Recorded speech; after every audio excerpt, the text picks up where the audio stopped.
New Year's Eve is probably one of the booziest days of the entire year. And last night, most people won't have had one or two drinks, they'll have got pretty drunk. In the past, New Year's Eve has been my kryptonite. I've had a major relapse on New Year's Eve that lasted 7 or 8 months. I've had many blackouts on New Year's Eve. And for the 10 years that I drank alcohol for, New Year's Eve was a disaster. And if you've drank alcohol this New Year's Eve and you're waking up today and you're thinking, damn it, why did I even bother? This video is for you. So what we're going to do together is we're going to check in and we're going to talk about what options you've got, because you've actually only got 2 options at this point. And we're going to analyze each of the options, and then you're going to be able to make a very informed decision on whether you should continue doing what you've just done or make a change. When I relapsed on a New Year's Eve, I think it was about 7 years ago now.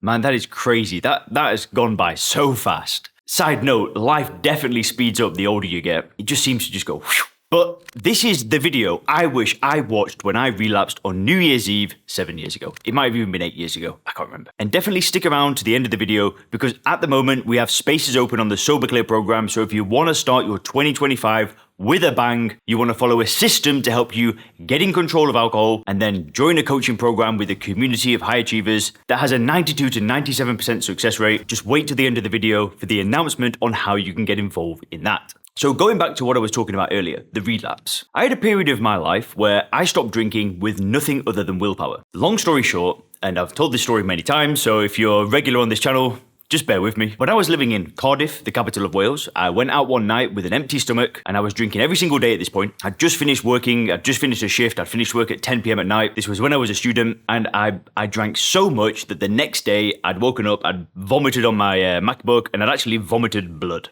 It was disgusting, right? It was one of the scariest moments of my life, and that got me sober. I just used willpower, and I didn't drink for, I can't remember the exact amount of time, but it was like 6, 7, or 8 months. But I was just resisting, right? I was using willpower. I'm sure you've tried willpower in the past, where you just tell yourself, right, I'm not going to drink anymore. Alcohol causes some kind of pain. You're like, I've had enough. And then you just resist it. You might go out and everybody's drinking and you're like, oh, I'd love to drink, but I told myself I'm not going to drink. And you just keep doing this until it ends up not working. Don't get me wrong. Some people can use willpower for years. For me, it was a very short-term solution. But long story short is I was using willpower. I went out on a New Year's Eve evening, and what I started doing was I started associating a feeling of missing out with alcohol. I thought everybody was having a good time because they were drinking, which is totally untrue. It was a good time because it's New Year's Eve, it's a fun night. Long story short, I ended up drinking again, and the morning after, I had 2 options. And if you drank last night, you have the exact same 2 options. Now, I chose the wrong option, and I wish I could go back in time, but it is what it is. So here's how I made the decision to choose that option 7 or 8 years ago. I woke up the next day, and because I hadn't drank for 6, 7, 8 months, I'm not gonna lie, my life was in one of the best places it had ever been. I felt the best I'd ever felt. I was in the best shape I've ever been. I had a personal training business making almost $100,000 a year. While I was a student, I was on fire, right? I just was loving life. And guess what happened the day after I drank on New Year's Eve? Nothing.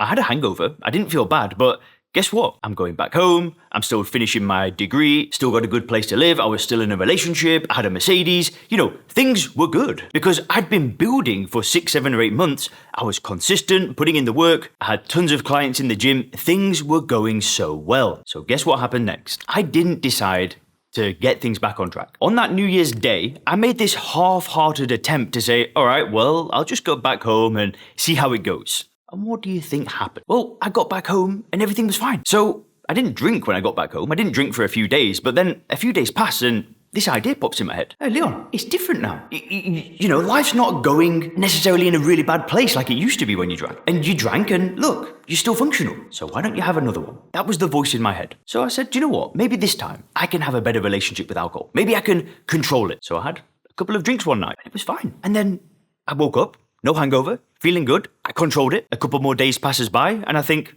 I could do it again. I do it again. A week passes by. It's a weekend. Leon, I'm going out tonight. Do you want to come? Yeah, of course I want to go out. Another one. Another one. Boom, 6 pints. I'm thinking, okay, now I'm, you know, And by this point, it's all over. I think a couple of weeks passed and I went and got smashed again. I ended up buying a pack of cigarettes. I started smoking again. And all of a sudden, it had just got out of control. It spiraled. It was like this very tiny snowball all of a sudden just became this giant snowball, right? And I didn't even notice it happening. And right now, you really need to get real with yourself. Because if you don't do something, this is the natural path that you will go down. It's just what's going to happen. Now, I don't know if you relapsed last night or if you just overdrank, but it's the same scenario. Are you going to continue? Are you going to keep going down this path? Or are you going to make today the day that you change everything? Because there is another option. You don't beat yourself up. You accept it and you brush it off. You brush it off and you say, today's a new day. Today, I'm going to do something different. And if you want to get things back on track, I'm going to give you 4 concrete steps to follow. The first thing you need to do is reflect on the night. Why do you think that drinking alcohol is going to enhance your life? Right? We need to get to that question. We need to find your answer to that question. It's going to be different for different people. But if you can understand why you drink, what beliefs are in your mind that's causing you to take that drink, oh boy, everything's going to be easier because you can study that belief and you can change it. But just spend a bit of time reflecting on why you thought it was a good idea to drink. The second thing that can be extremely helpful is writing a pain and pleasure list. So get an A4 piece of paper, just cut it down the middle, write down the word pain, and then write down the word pleasure. On the left, write down all the ways that alcohol causes you pain. Hangovers, right? Putting on weight, lack of clarity, lack of self-esteem, just feeling tired and feeling unhealthy. Write down all of the ideas and all of the ways that alcohol is causing you pain. The more the better. 10 is great, 20 is even better, 30, oh my days. That's good. And then on the other side of the page, write down about the pleasure. Write down about the good things and the pleasure that you'll experience if you beat it. The energy, the health, feeling in control of your own life, not feeling a slave to a drug. Think about all the good things that can happen. And this is a very powerful list. The next thing you can do is, again, journaling, writing things down, is write down 5 to 10 reasons. 5 is okay, 10 is excellent. Write down 5 to 10 reasons why you are committed to getting things back on track. And the fourth thing is you can now either do all of this alone, or like I said earlier, we have spaces open on the Sober Clear program. We work with business owners, professionals, high-level individuals, and we give them a system to follow that involves reframing the way they view alcohol using something called first principles thinking. We use coaching to focus on the future, no going to the past and feeling sorry for yourself. And then we have a community of high-level business owners and professionals, so you're almost forced to level yourself up, because like they say in a rising tide, all ships rise, something like that. You get the point. Being in the right community makes a massive difference. And if you want to see if it's a good match for you, then you can click the link in the description. You can book a free roadmap call. It'll be a short 15 to 30 minute phone call where we'll really dive deep into your unique situation. And then we'll explain how we're going to get you from where you are to where you want to go. We're going to show you the path to follow. And like I said, it's going to be slightly different to the path that we've spoken about in this video, but it's going to be more personalized to you because it's a private one-on-one conversation. It's totally confidential. You've got nothing to lose. So click the link down below, book one of those calls. Let's get things back on track. You've got this. Have a great day.